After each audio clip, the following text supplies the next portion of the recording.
Bismillahirrahmanirrahim. Assalamualaikum warahmatullahi wabarakatuh. Alhamdulillahilladzi khalaqas samawati wal arda la ilaha illa huwa alaihi tawakkaltu wa huwa rabbul arsyil azim. Allahumma salli wa sallim wa barik ala sayyidina Muhammadin nuriz zati wasirri sari fi sairil asma'i was sifati wa ala alihi wa sahbihi wa sallim adada khalqihi wa ridha nafsihi wa zinata arsyihi wa midada kalimatihi. Amma ba'd. Para alimul ulama, para asatid, para hujjaj, para tokoh masyarakat yang alhamdulillah berkenan hadir dalam kajian di hari Ahad penuh berkah ini, semoga taklim ini termasuk taklim yang dikatakan oleh Al-Imam Al-Ghazali, huduru majlisi alimin afdalu min salati alfi raka'atin, menghadiri majlis ilmu yang dengan majlis tersebut kita semakin takwa kepada Allah, semakin cinta kepada baginda Nabi, semakin sayang kepada umat Islam, semakin sayang kepada keluarga, sebagaimana Nabi katakan, ana khairukum li ahli, sebaik-baik kalian adalah yang paling baik kepada keluarganya. Khairukum li ahli wa ana khairukum li ahli, dan aku, kata baginda Nabi, yang paling baik kepada keluarganya. Saudara kaum muslimin rahimakumullah, ini adalah penampakan 100 tahun yang lalu, Jannatul Ma'la, sebelum 1925, 1 tahun setelah runtuhnya Turki Utsmani. Ini masih ada kubah.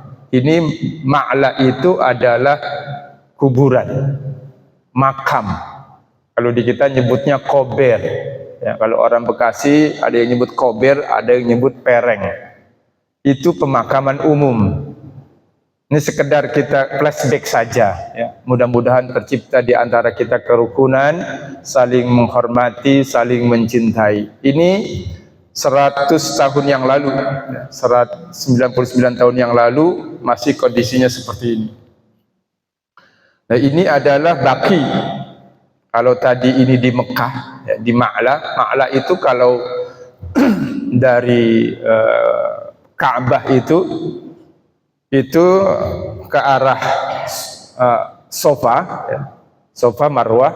Itu kalau dulu ada pasar seng. Saya pernah ngalami ada pasar seng. Haji saya terakhir tahun 2024, itu udah nggak ada. Tahun 98 masih ada. Tahun 2021 masih ada. 2024 pasar seng udah nggak ada. Itu ke kiri, ke arah Sulaimaniyah. Nah, paling ujung itu sebelum belok ke kanan ada kantor pos, ke kanan Ma'la. Ya, terima kasih. Islam Edak. Kalau di Mesir itu kalau ada orang ngasih teh atau ngasih kopi, ngasih minuman, dia mengatakan Islam Edak. Semoga tanganmu penuh keselamatan. Saudara kaum muslimin rahimakumullah, ini Ma'la. Ya. Ini makam Nabi, istrinya di sini. Istrinya baginda Nabi Siti Khadijah, kakeknya juga di sini. Nah, ini kalau ini Baqi yang di samping Masjid Nabawi. Di sini Sayyidah Fatimah makamnya di sini. Ya. Hasan di sini, kalau Husain itu di Irak, kepalanya di Mesir, ya, karena dipenggal kepalanya. Nah, ini disebutkan makam ayahanda Rasulullah sallallahu alaihi wasallam. Ada di mana? Kalau di dalam kisah Sirah Nabawiyah, ya, itu di kampung Abwa. Ketika baginda Nabi umur 6 tahun diajak ziarah oleh ibundanya Siti Aminah. Ini makam Sayyidina, sebagian orang menyebutnya Sayyid itu tuan, ya. Abdullah, ayah baginda Nabi, di kampung Bani Adi bin Najjar di Madinah. Nah, Bani Najjar ini termasuk nanti yang kita akan sebutkan hadis dalam Sahih Bukhari. Bani Najjar ini punya perkebunan, ya, punya semacam tanah lapang, kebun ya, ada pohon korma, dan di situ banyak kuburannya. Nabi pengen membeli ladang itu, ya, kebun itu. Kata Bani Najjar, tidak perlu dibeli wahai baginda Nabi. Lalu kebun Bani Najjar ini dibangunlah di situ yang disebut dengan Masjid Nabawi. Jadi Masjid Nabi itu dibangun di atas bekas pekuburan Bani Najjar. Tulang belulungnya tidak dipindahkan, hanya ditutup, dirapatkan lubang-lubangnya. Itu dalam Sahih Bukhari.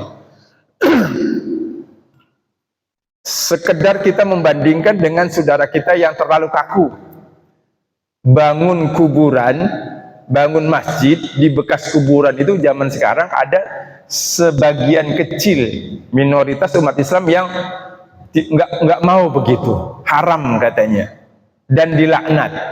Nah ini kalau kita berkaca kepada baginda Nabi, bukan itu yang dilaknatnya. Jadi ini akidah. Nah ini di makam Bani Adi bin Najjar di Madinah sebelum dihancurkan dan tidak ada jejaknya lagi hari ini. Di sana juga ada masjid namanya Nabighah Al-Jadi yang dibangun di samping makam baginda Nabi, ayahnya ini. Juga turut dihilangkan atau dihancurkan. Nah kalau ini, ya, ini adalah makam anak-anak baginda Nabi. Yang di lingkar merah ini adalah kubah anak Nabi Ibrahim. Nabi ketika anaknya meninggal ini, itu nangis Bapak Ibu. Meneteskan air mata. Ya. Ainuhu yadma. Ini menandakan bahwa ketika ada orang meninggal dunia, tidak menjadi masalah menangis, ya. Asalkan tidak meraung-raung, tidak menjambak-jambak wajah, tidak merobek-robek pakaian. Nah ini kelebihan kalau itu. Seakan tidak ridho dengan takdir Allah SWT. Kalau hanya sekedar nangis, Nabi kita nangis, mengucurkan air mata yang cukup deras. Kenapa? Karena bukti cinta atau sayang kepada orang yang dicintai. Itu fitrah manusiawi. Jadi ada orang meninggal nangis, itu biasa. Tandanya bukti sayang gitu kepada orang yang dicintai itu. Kehilangan. Karena ketika Nabi wafat juga Siti Aisyah itu menangis. Bapak Ibu hadirin sekalian, menangis, bahkan dalam beberapa literatur disebutkan memukul-mukul kepalanya. Itu ekspresi bangsa Arab di zaman Nabi, ekspresi kesedihan, gitu. Karena nanti akan bertanya-tanya orang, kalau Siti Aisyah ketika baginda wafat malah tertawa, kan curiga. Lah, ini kok janda misalkan, apa ada yang didemenin gitu. Jadi menangis itu biasa, ya. Tidak perlu ada yang mengharamkan dan lain sebagainya. Nah di sini Ibrahim anak baginda Nabi dari, kalau Ibrahim itu berarti dari Sayyidah Qibtiyah, ya. Dari anak raja Mesir, ya. Anak raja Mesir yang dihadiahkan kepada baginda Nabi, penguasa Mesir, Maria Al-Qibtiyah. Itu anak kepala suku. Jadi di sini digambarkan semua kubah yang ada di Baqi hari ini dihilangkan, sebagaimana menghilangkan makam-makam yang ada di Ma'la di Mekah. Ini peristiwa tahun antara 1924 sampai 1926. Ini adalah makam-makam keluarga baginda Nabi. Yang paling besar itu makamnya istri beliau, Fatimah anak beliau, Fatimah Az-Zahra. Nah ini Baqi disebutkan dalam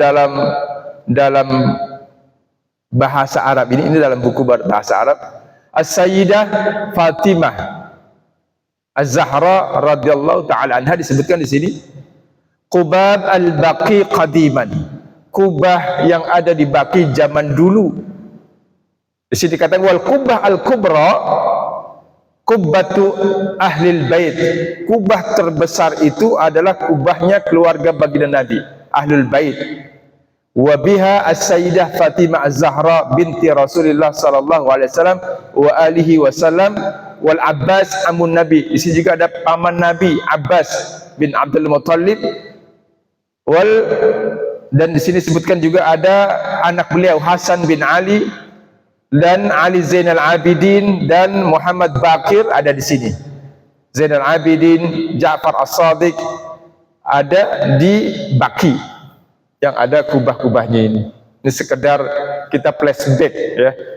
110 tahun yang lalu kondisi di kota Madinah dan kota Mekah. Nah, ini makam Sayyidina Hamzah. Ini masjid ya. Ini menaranya. Ini di samping Gunung Uhud, Jabal Uhud. Jadi Gunung Uhud ini yang besar ini. Kalau yang di sebelahnya yang rendah itu namanya Jabal Rumat, ya, gunung panah yang para sahabat ketika ada di atas melihat harta rampasan perang turun. Yang Nabi berpesan, nanti meskipun kalian melihat godaan dan hampir menang, jangan turun, kata baginda Nabi. Tapi beberapa sahabat ini turun, merasa sudah menang. Tapi akhirnya berbalik, Khalid bin Walid berbalik arah dan pasukannya, ya, termasuk Sufyan. Sebelum Sayyidina Sufyan masuk Islam. Ini Jabal Uhud. Jadi Jabal Uhud itu besar. Terkait dengan Jabal Uhud itu ada hadis Nabi orang yang memandikan jenazah. Jadi orang Islam yang takziah nengokin orang yang meninggal dunia, lalu memandikan, lalu mensolatkan sampai nganter ke kuburan, itu punya dapat 2 pahala qiratan, 2 qirat. 1 qiratnya sebesar gunung Uhud. Tuh. Jadi 2 qirat itu 2 gunung Uhud. Kata baginda Nabi, orang yang ketika ada orang meninggal dunia, kalau hanya nengokin takziah ya, tidak sampai nguburin, itu dapat 1 qirat. 1 gunung emas sampai mandiin. Ya. Tapi kalau sampai memakamkan itu dapat 2 gunung emas. Itu motivasi dari baginda Nabi dalam rangka mengingat kematian. Setiap kita akan meninggal dunia, maka besar pahalanya ya. Apalagi itu hak muslim ya, memandikan, mengkafankan, mensolatkan dan memakamkannya. Ini surah tukhadu fi sanati alfin wa salasumiyah wa samaniyah wa isrin, tahun 1328.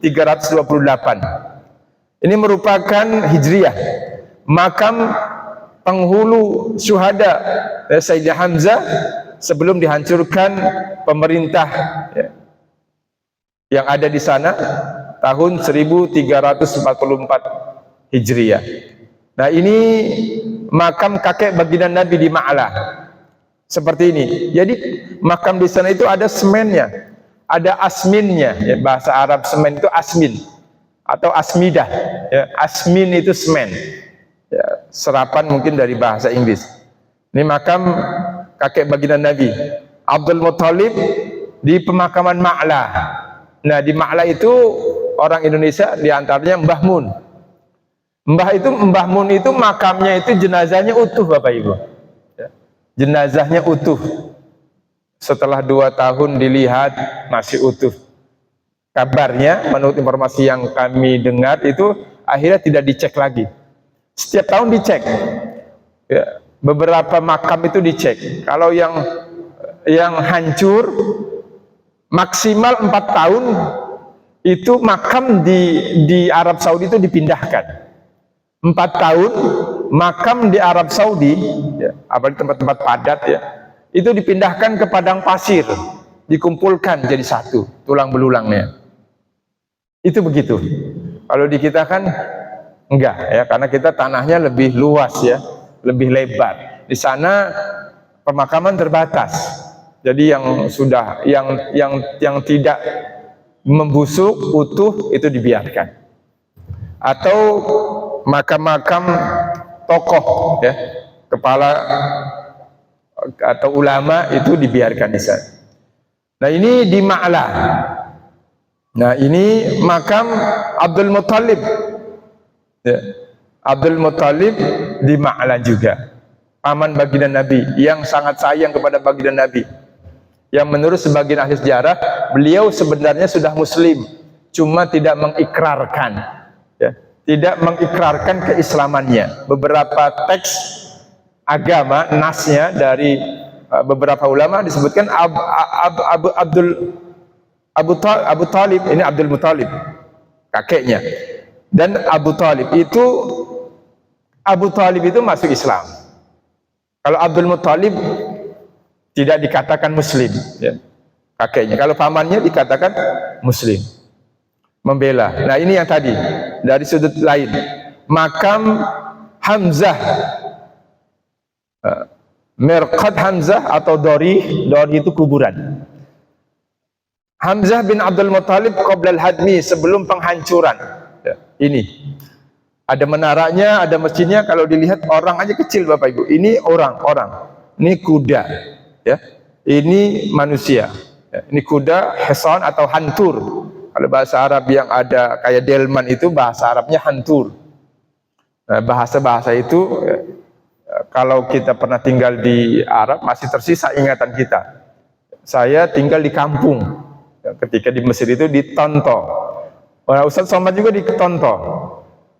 Tahun 1999-2000 baru saya ke Kairo S2-nya. S1-nya di Tonto 4 tahun, itu lebih dulu saya. Ya.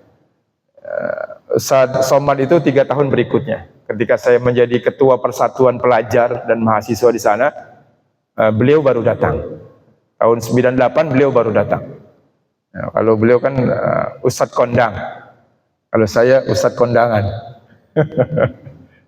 beda ini ya, beda nasib, nggak ada masalah. Jadi seperti itu, masing-masing berperan, karena setiap kita itu punya peran.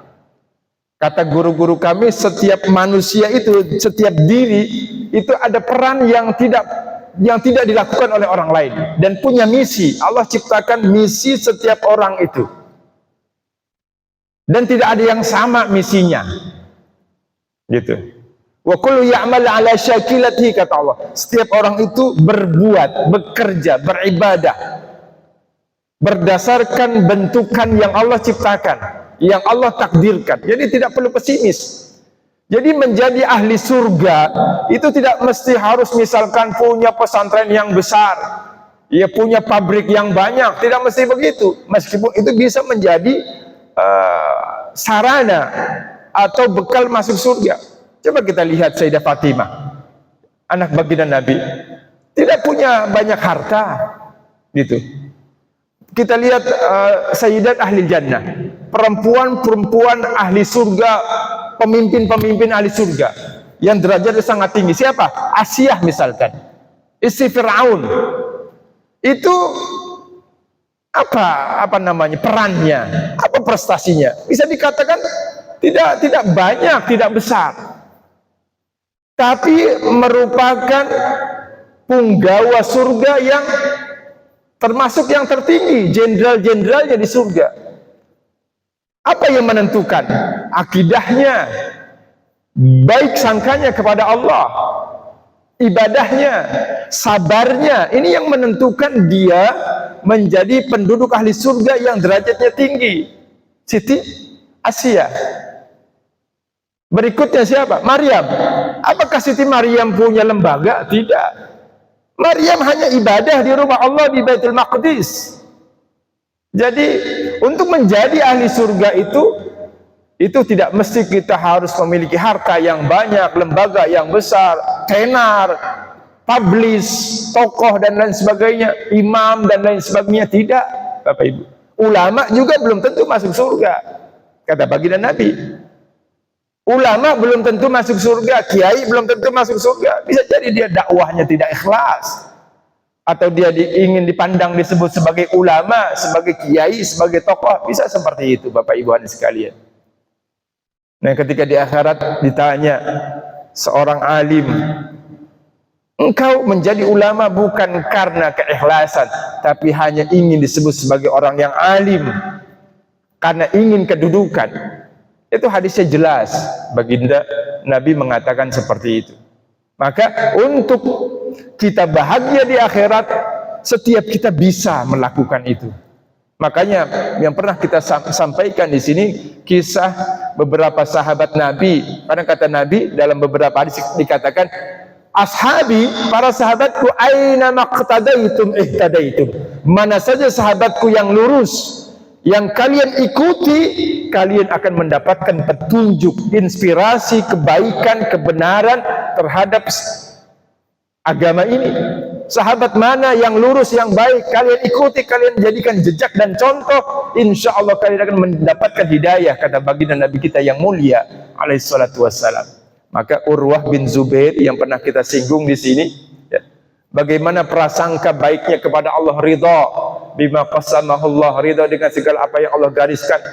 Barangkali kehidupannya tidak sesuai yang diharapkan, karena sangat mungkin baik dalam pandangan kita, tidak baik dalam pandangan Allah. Buruk dalam pandangan kita, sangat mungkin tidak begitu dalam pandangan Allah. Maka apa yang kita alami, apa yang kita dapat hari ini, itulah yang terbaik buat diri kita khususnya, Bapak Ibu hadirin sekalian. Karena Allah Maha tahu. Itu yang terbaik. Yang kedua, kita mesti mensyukuri itu. Mesti bersyukur. Apalagi nikmat iman ini yang paling mahal. Buat apa kita senang di dunia, berlimpah harta, kalau hanya membebani diri kita harta yang kita miliki itu. Kita tidak pandai mengelola, kita tidak pandai berbagi. Na'udzubillah, hanya memberatkan. Kalau kita lihat sejarah para sahabat Nabi, Ali bin Abdul Muttalib, Ali, khalifah, presiden, meninggal dunia hanya meninggalkan 2 pakaian bekas, 2 jubah, Bapak Ibu. Presiden meninggalkan 2 gamis, salah satu gamisnya memiliki tambalan 11 tambelan, 11 jahitan. Masya Allah. Kita zaman sekarang, ini mohon maaf, saya aja baju itu banyak istilahnya. Bagaimana kita mempertanggungjawabkan itu di hadapan Allah Subhanahu wa Ta'ala? Ini introspeksi diri kita, pandai bersyukur. Urwah ini ketika meninggal anaknya, di hari yang sama kakinya harus diamputasi. Kalau nggak dipotong dia juga ikut mati, ya, membusuk. Mungkin zaman sekarang semacam penyakit gula. Kalau dulu mungkin bukan gula, racun. Apa kata Urwah? Kalimat yang perlu kita contoh, kalimat syukur. Alhamdulillahi hamdan katsiran thayyiban mubarakan fi. Segala puji bagi Allah, pujian yang banyak, yang diberkahi. Kata Urwah, kana indi sab'atu iyal. Dulu saya punya 7 anak, sebelumnya punya 7. Fakhadta wahidan wa tarakta li sittah. Wahai Allah, wahai Tuhanku, engkau ambil 1, tapi engkau sisakan 6. Karena indi arba'atu a'dha'in, sebelumnya aku punya 4 anggota tubuh, 2 tangan, 2 kaki. Fakhadta wahidan wa tarakta li salasa, engkau ambil 1, tapi engkau sisakan 3. Ya Allah, Allahumma in kunta akhadta faqad abqait. Ya Allah, jika itu engkau ambil dariku, dulu engkau pernah memberikannya kepadaku. Wa in kunta mana'ta faqad a'tait, jika itu engkau cegah dariku, engkau halangi, sebelumnya engkau telah memberikannya kepadaku. Artinya, kalau hari ini kita susah makan, alhamdulillah, dulu kita pernah enak makan. Hari ini barangkali yang pada tua, pada ringkih gigi, pada otek, jalan bongkok, itu sunnatullah. Kaki gemeteran kalau sholat. Dulu alhamdulillah pernah muda, enak makan, enak jalan, badan sehat. Kalau hari ini barangkali ekonomi kita turun, surut. Dulu alhamdulillah kita pernah gampang. Itu nikmat Allah. Jangankan itu Bapak Ibu, tabung oksigen itu sekarang kurang lebih 700.000. Kita manusia itu menghabiskan 17 sekian ukuran oksigen sehari. Orang sehat itu 17 sehari. Enggak sehari, 1 jam, maaf, 17 sekian. Itu tabung itu harganya 700.000. Berapa ratus ribu, berapa juta kita menghabiskan oksigen setiap hari, Bapak Ibu hadirin sekalian. Nah, ini yang perlu kita hitung. Kalau 1 jamnya kita biaya beli 1 juta misalkan, 24 jam 24 juta, berapa hari kita hidup? Berapa tahun kita hidup? Itu baru nikmat udara, nikmat oksigen. Nah ini Jabal Uhud, ya. Maka perlu kita syukuri ya nikmat iman ini, Islam, alhamdulillah. Nah ini makam Hamzah. Nah hari ini begini maklah. Kalau tadi banyak kubahnya, hari ini begini, nggak ada kubahnya, hampir rata, sangat sedikit tanda. Bisa dikatakan tidak ada nama di sini. Padahal Nabi ketika saudaranya dari ayah ibu, Utsman bin Maz'un ini itu meninggal, Nabi taruh batu, tanda, batu yang besar. Ini saudaraku, pamanku, agar dikenali. Jadi dulu itu di Saudi itu banyak kubah-kubah pemakaman seperti ini, termasuk di Mesir. Hingga hari ini di Mesir masih, ya. Di Syria masih, di Yaman masih. Jadi nyemen kuburan itu kata para ulama boleh, gitu. Sebagian mengatakan mengikuti petunjuk baginda Nabi. Yang nggak boleh itu kalau berlebihan. Berlebihan buat orang biasa. Kata ulama, kalau itu tokoh ulama yang meninggal dunia, tidak ada masalah dibuatkan kubah untuk mengenang kebaikannya, untuk zikir di situ, untuk baca Al-Quran di situ, untuk sholat sunnah di situ. Kenapa? Karena sahabat Ali juga begitu. Ali bin Abdul Muttalib itu dikenal dengan gelar Abu Turab, bapaknya debu. Apa sebabnya? Karena Ali kalau sedang menyendiri, itu menyendirinya di areal pemakaman, di Baqi dan beberapa pemakaman yang lain.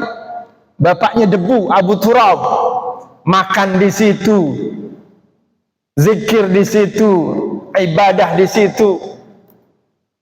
Zaman sekarang ada yang terlalu kaku, sholat jangankan di kuburan, di masjid yang ada kuburannya dilaknat katanya. Itu bukan begitu maksudnya, bukan seperti itu, ya. Karena di dalam Masjidil Haram itu, nah ini sejarah kubah. Imam Malik berkata, ini terdapat dalam Syarah Bukhari karya Ibnu Battal. Jadi Sahih Bukhari itu disarah beberapa syarah. Ada oleh Imam Ibnu Hajar Al-Asqalani, Fathul Bari, ada oleh Imam Al-Battal dan yang lainnya.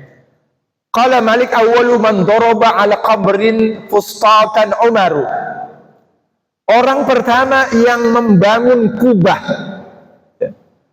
di atas kuburan, kata Imam Malik, siapa? Huwa Umar bin Al-Khattab, Sayyidina Umar bin Al-Khattab. Daraba ala qabri Zainab binti Jahshin. Sayyidina Umar membangun kubah di atas kuburan istri baginda Nabi, Zainab bin Jahshin, zaujun Nabi sallallahu alaihi wasallam. Ini terdapat dalam kitab Syarah Ibnu Battal, Syarah Sahih Al-Bukhari pada jilid kelima, halaman 346.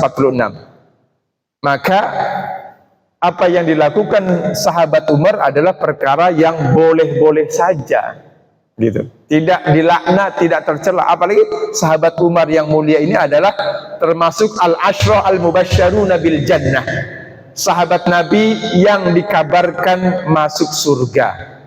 Nah ini Ka'bah, ini Hijr Ismail. Kata para ulama, Hijr Ismail ini Bapak Ibu, ini yang lingkar ini dulu itu bangunan Ka'bah panjang. Ketika runtuh, ya, yang Nabi meletakkan Hajar Aswad, yang para kepala-kepala suku megang ujungnya, jadilah begini. Sebelumnya itu sampai Hijr Ismail. Kenapa disebut Hijr Ismail? Karena di sini ada makam Siti Hajar dan Nabi Ismail. Ini kuburan di bawahnya Bapak Ibu hadirin sekalian. Jadi kalau kita sholat dalam Hijr Ismail, alhamdulillah saya pernah sholat di dalam Hijr Ismail ini. Jadi kalau kita sholat di dalam Hijr Ismail sama dengan hukum sholat di dalam Ka'bah. Hijr Ismail. Nah ini kuburan. Kata Imam Syibani, dalam kitab Al-Athar, ya, kitab sejarah itu disebutkan antara ini kan pintu Ka'bah. Ini dalam kondisi sepi, ya, lagi dibersihin. Kalau ini lagi rame, sampai membludak, ya, musim haji. Nah ini kata para ulama sejarah, bukan 1-2 orang yang mengatakan itu, antara rukun Yamani, karena di arah Yaman yang ini. Biasanya orang kalau mau nyium Hajar Aswad itu dari rukun Yamani antri. Tapi kalau orang kita mah pengennya dari depan aja, pengen cepet. Dari sini multazam biasanya. Nah, dari rukun Yamani ini sampai Hajar Aswad, sampai makam Ibrahim ini ada 80 kuburan para nabi dan rasul, Bapak Ibu. Jadi tidak benar kalau sholat di masjid yang ada kuburan dilaknat. Kalau dilaknat, Masjidil Haram banyak benar kuburannya. Bahkan ibadah di Masjidil Haram pahalanya 100.000 kali lipat, lebih tinggi. Tuh. Jadi bukan karena kuburan, ya, karena hadis yang nanti dijelaskan oleh Imam Ibnu Hajar Al-Asqalani tentang hadis ini kan akidah. La'anallahu al-yahud wan nasara ja'ala qubur anbiya'i masajid. Allah melaknat orang-orang Yahudi dan Nasrani yang menjadikan kuburan para nabi dan rasul mereka sebagai masajidah. Kata Imam Ibnu Hajar, masajidah ini kosakata dulu zaman Nabi, bukan masjid. Masajidah di sini maksudnya adalah, karena makna masajidah ini mengandung makna ganda. Disujudi, tempat sujud. Sajadah yasjudu, masjid itu tempat disujud, ya. Ada masjid, ada maktab, tempat gitu. Masjid, maktabun, miktabun, ya. Isim makan, ada isim zaman, itu tasrifnya. Maka masjidani, masajidah ini adalah disujudi. Itulah yang dosa besar. Kenapa? Karena bentuk kemusyrikan, menyembah kuburan. Kita tidak menafikan hari ini ada yang mendewa-dewakan, menyembah kuburan, minta sama kuburan. Itu musyrik. Enggak boleh minta sama kuburan, tapi kalau bertawassul kepada kuburan boleh. Syekh misalkan, Mbah, posisimu di sisi Allah mulia. Tolong sampaikan permintaanku ini, engkau mintakan kepada Allah. Karena doamu makbul. Hajatku ini mintakan kepada Allah. Apa misalkan? Semoga daganganku ini laris, tolong mintakan kepada Allah. Itu boleh dalam batasan seperti itu. Karena mintanya bukan kepada si mbah ini, si syekh ini, orang soleh ini, bukan. Mintanya kepada Allah. Itu hanya perantara, tawassul. Karena yang dimaksud musyrik itu adalah, kata para ulama, menempatkan hak Allah kepada hak manusia, kepada manusia. Apa hak Allah? Apa kekuasaan Allah? Menciptakan makhluk, memberikan rizki, menghidupkan dan mematikan. Jadi rizki itu dari Allah. Kalau kita minta, Mbah, gampangkan rizki saya, nah itu musyrik. Mbah, saya dagangan saya, misalkan, enggak laris-laris, tolong dilariskan. Nah itu benar-benar musyrik. Nah itu yang perlu diperhatikan. Nah ini dikatakan makam Nabi saja sudah ditembok ketika itu, ya, di zaman sahabat itu sudah disemen. Karena sahabat itu ketika sholat Jumat di Masjid Nabawi penuh, sholatnya di rumahnya, di kamarnya Siti Aisyah, itu pada kena kaki, ya. Pinggir tembok, pinggir makam Nabi itu, asminnya, semennya itu kena kaki karena saking sempitnya. Sahabat yang sholat Jumat gitu, yang sholat berjamaah, artinya sahabat sholat di samping kuburan Nabi.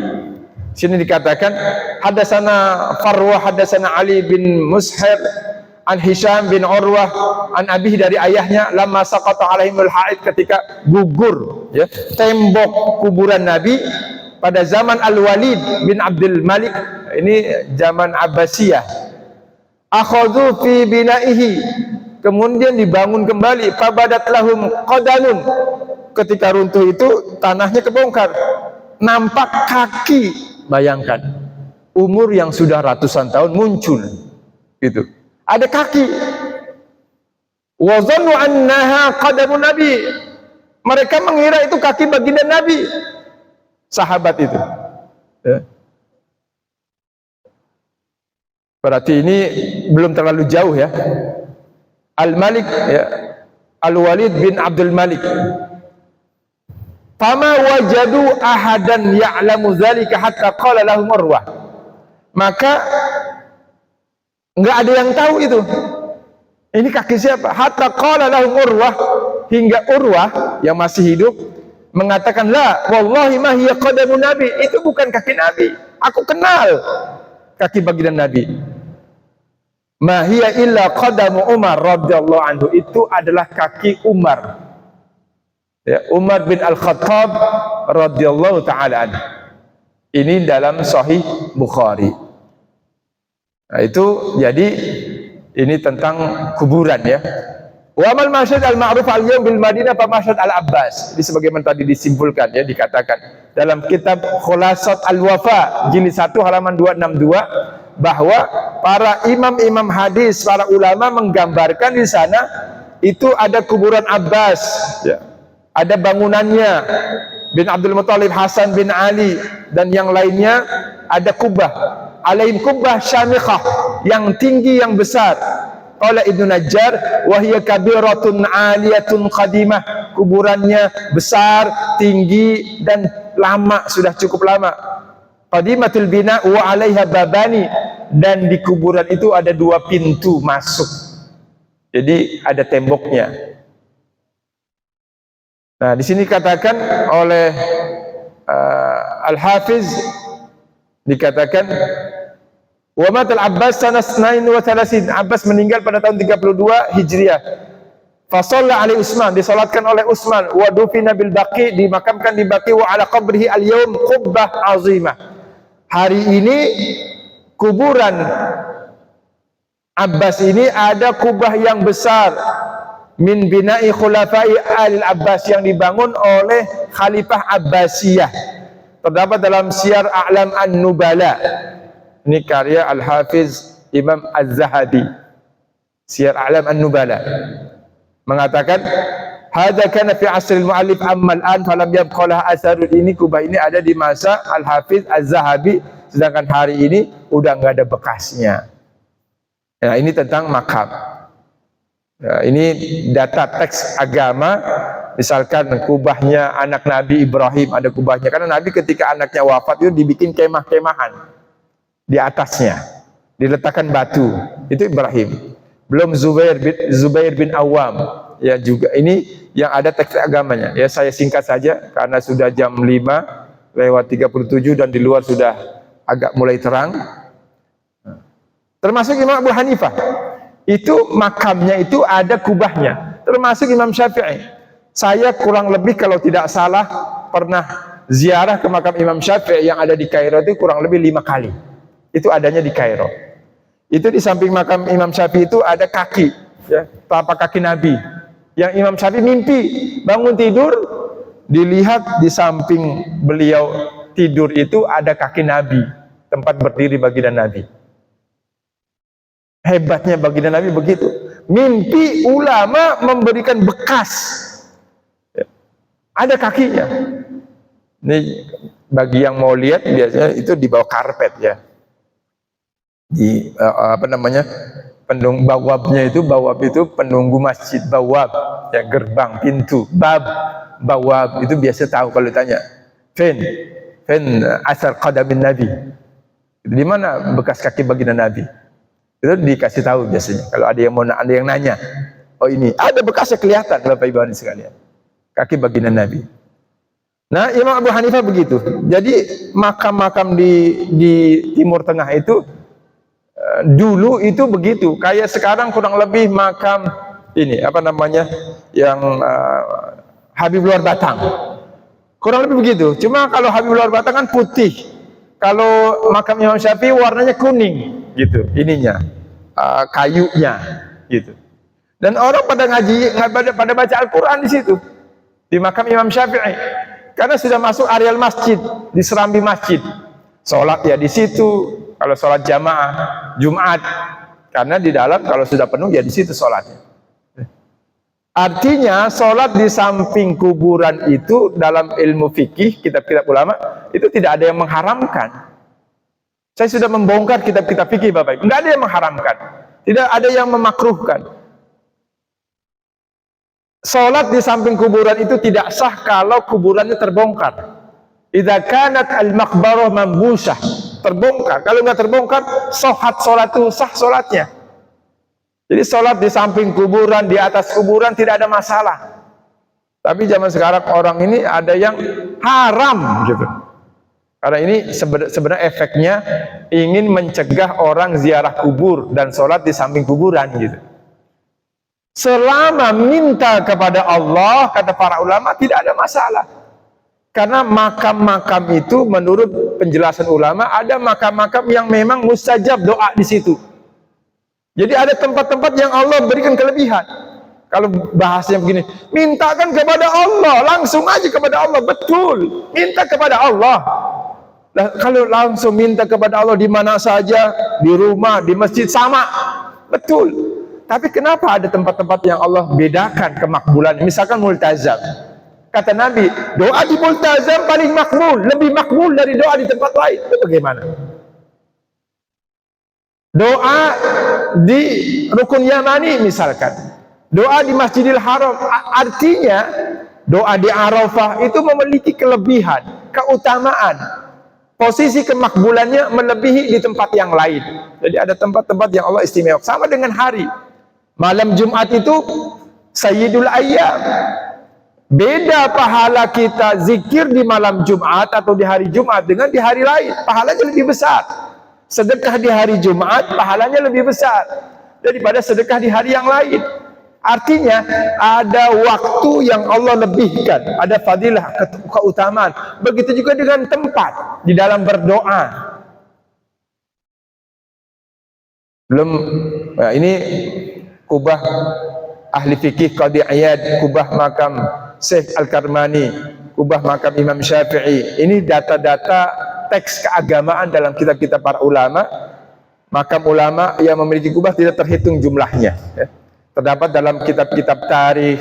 Ini misalkan kitab Al-Asar karya Imam Shibani, An-Nur As-Safir karya Syekh Al-Idrus, dan yang lainnya Khulasat Al-Asar karya Syekh Al-Kawakib Najmuddin Al-Ghazi, karya Syekh Al-Yafi'i Mir'at Al-Jinan, Bughiyatul Talab fi Tarikh Al-Halab karya Syekh Ibnu Al-Adim, dan yang lain sebagainya. Ini penjelasan-penjelasan ulama yang masih tersisa dalam kitab-kitab mereka, fenomena sebelumnya ya, sebelum kerajaan Arab Saudi. Arab Saudi berkuasa kurang lebih baru 200 tahun lah, sejak Syekh Muhammad bin Abdul Wahab melakukan pergerakan ya, atau reformasi. Nah ini hadis dalam Sahih Bukhari. Hadis Sahih Bukhari tentang tadi yang kita singgung. An Anas anna Nabi kana yuhibbu ayyusalli hasu adrakat shalah. Nabi senang salat di tempat yang dia jumpai di mana saja ketika datang waktu salat. Wa yusalli fi marabidil ghanam. Nabi pernah salat di samping kandang kambing, sampingnya. Wa nahu amara bi binal masjid. Nabi nyuruh bangun masjid. Fa arsala ila mala'in min Bani Najjar. Lalu Nabi ngutus kepada kepala suku Bani Najjar. Faqala ya Bani Najjar, wahai Bani Najjar, saminuni, itu berapa harganya? Bihaitikum hadza, kebun ini. La wallahi ma natlubu samanahu illa Allah. Enggak, kami enggak memberikan harga, kami enggak jual. Kebetulan Bani Najjar itu berarti sudah masuk Islam. Faqala Anas wa kana fihi ma aqul lakum.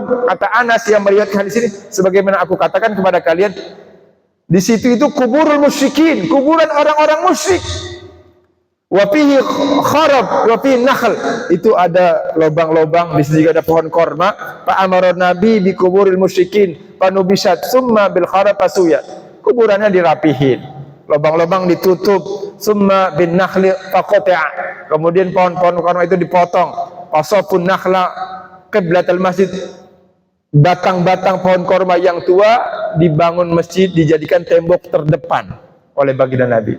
Tembok Masjid Nabawi pertama itu dari batang pohon korma. Itu yang pertama. Awalnya waja'alu adadaihi al-hijarah. Ini sejarah Masjid Nabawi. Jadi Masjid Nabawi itu bentuknya itu kotak, tidak ada atapnya. Maka kalau klaim ya, sementara orang yang mengatakan kita mesti nyunah, ngikuti apa perbuatan Nabi yang tidak dicontohkan, tidak nyunah, bid'ah, sesat, masuk neraka misalkan, kan suka ada yang begitu. Ini berarti kita sholat di masjid ini bid'ah. Kenapa? Karena masjid itu tempat ibadah, ada kubahnya, padahal kubah budaya Romawi, gitu kan. Kita di atas karpet, Nabi sholat pakai sendal, sahabat Nabi di atas pasir sholatnya. Kita sholat di atas sejadah, berarti ini udah nggak nyunah lagi. Artinya kalau kita mengatakan begitu, berapa orang yang kita sesatkan, berapa orang yang kita bid'ahkan, berapa orang yang kita salahkan dalam beribadah. Padahal kata baginda Nabi, kalau ada orang Islam yang mengkafirkan orang Islam, kalau nanti di akhirat tidak terbukti kekafirannya, ini tuduhan kafir kembali kepada orang yang mengkafirkan. Bahasa lainnya, kalau di dunia ini ada orang yang suka membid'ah-bid'ahkan, menyalah-nyalahkan, nanti di akhirat nyalah-nyalahinnya, musyrik-musyrikinnya, bid'ah-bid'ahin enggak terbukti, itu kembali kepada orang yang nuduh. Na'udzubillah. Belum lagi di sini ya, dalil agama. Di sini dikatakan, qala Sya'bi akhbarani man marra ma'an Nabi sallallahu alaihi wasallam khabron man buzin fa'ammahum wa sallu khalfahu. Dalam sahih Bukhari dan Muslim kata Sya'bi, aku diberitahukan ada orang yang bersama baginda Nabi salat ala qabrin mambuzin. Salat mengimami para sahabat berbaris di belakang kuburan. Tuh. Di kubur, bukan di belakang, di pekuburan. Aku di belakang Nabi. Wa sallau khalfahu qultu man hadatsaka hadha ya Aba Amr? Siapa yang ngasih tahu ini wahai Abu? Qala Ibnu Abbas. Kata Ibnu Abbas, Nabi pernah sholat di dalam areal pekuburan dan aku sholat di belakangnya. Artinya sholat di kuburan tidak ada masa. Ini kata penjelasan Imam Ibnu Hajar dalam Fathul Bari. Maka wajib ta'lil, alasan kenapa ada ancaman itu karena ittakhadha qubur masajid ta'ziman, pengagungan wa mughalaton, dan over berlebihan kama sunah ahlul jahiliyah, sebagaimana dilakukan orang-orang jahiliyah, wa jarram dzalika ila ibadatin, dan itu menyeret mereka di dalam penyembahan kuburan itu yang dilarang. Fa'urifa bidzalika annat la ta'arud, maka di sini dipahami ya, diketahui bahwa la ta'arud, tidak ada pertentangan baina fi'lihi, antara perbuatan baginda Nabi fi nabshi kuburil musyrikin wa ittikhadhi masjidihi, di dalam di sini dikatakan tidak ada pertentangan ya. Jadi pengagungan itu alasannya tidak ada kontradiksi antara perbuatan Nabi di dalam membongkar, merapikan kuburan orang-orang musyrik dan membangun masjid di atasnya.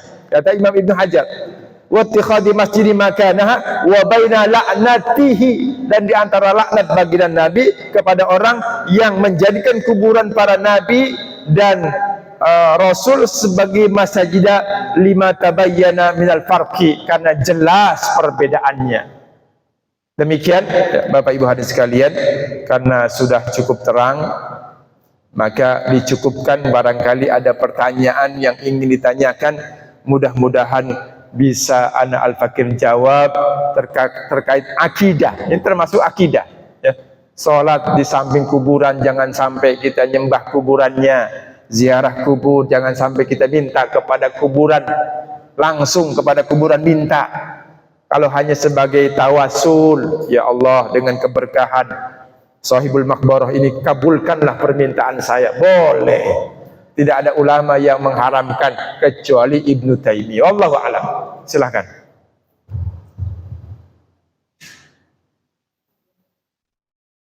Ada? Alhamdulillah, sudah selesai dengan amaliyah atau pemahaman yang ada di hadis sebelum Mungkin ada sebagian dari bapak ibu yang masih penasaran, masih memiliki pertanyaan, kami persilahkan. Ada? Kalau nggak ada kita tutup dengan doa. Jadi kesimpulannya kalau ada orang haji datang ke Mekah ke Madinah lalu mengklaim, nah ini Islam yang benar nih ini. Itu tidak tepat Bapak Ibu. Karena kalau yang hajinya 100 tahun yang lalu nggak begitu kondisinya. Gitu. Di sinilah perlu kita saling menghargai, saling menghormati, ya. Nah, seperti itu. Karena ulama sendiri itu mengatakan kuburan dibangun pakai semen itu menginduk kepada amalan Nabi, ya, sunnah Nabi. Jadi sunnah menandakan kuburan itu, memberi nama itu termasuk sunnah untuk dikenali, gitu. Termasuk sunnah Nabi karena Nabi meletakkan batu, ini kuburan Utsman, saudaraku, pakai batu. Ketika Hamzah meninggal dunia ditaruh batu. Begitu juga Abbas ditandai ini kuburan Hamzah. Ya, jangan sampai ketukar. Karena Nabi nggak bisa nulis, ya tidak ditulis. Jadi sekedar tulis nama pakai papan di semen normal, tidak terlalu tinggi itu boleh-boleh saja. Ya, boleh-boleh saja. Maka Nabi di sini membuat bangunan di atas kuburan anaknya Ibrahim. Pembenaran Nabi terhadap bangunan di atas kuburan Nabi Ismail dan Ibnu Hajar, pembenaran Nabi terhadap bangunan kuburan Nabi Ibrahim. Jadi Nabi ketika Isra Mi'raj, Nabi melihat kuburan Nabi Ibrahim itu ada bangun, tapi Nabi tidak mengatakan itu salah, enggak. Pembenaran Nabi terhadap bangunan di atas kuburan ibundanya Siti Aminah, ijma' sahabat terhadap bangunan di atas kuburan Nabi. Itu hukum membangun kuburan dan perspektif kita dalam ibadah. Demikian, semoga bisa membimbing kita di dalam ibadah kepada Allah Subhanahu wa taala dan di dalam merekatkan persatuan di antara umat sehingga kita saling menghargai dan saling menghormati. Mari kita tutup dengan doa kafaratul majlis. Subhanakallahumma wa bihamdika asyhadu an la ilaha illa anta astaghfiruka wa atubu ilaik. Rabbana atina fid dunya hasanah wa fil akhirati hasanah wa qina adzabannar. Subhana rabbika rabbil izzati amma yasifun wa salamun alal mursalin walhamdulillahi rabbil alamin. Demikian, mohon maaf yang benar datang dari Allah Subhanahu wa taala, yang salah dari kedaifan ana al-fakir sendiri. Billahi taufiq wal hidayah wa ridha wal inayah. Wallahu muwaffiq ila aqwamit thariq. Assalamualaikum warahmatullahi wabarakatuh.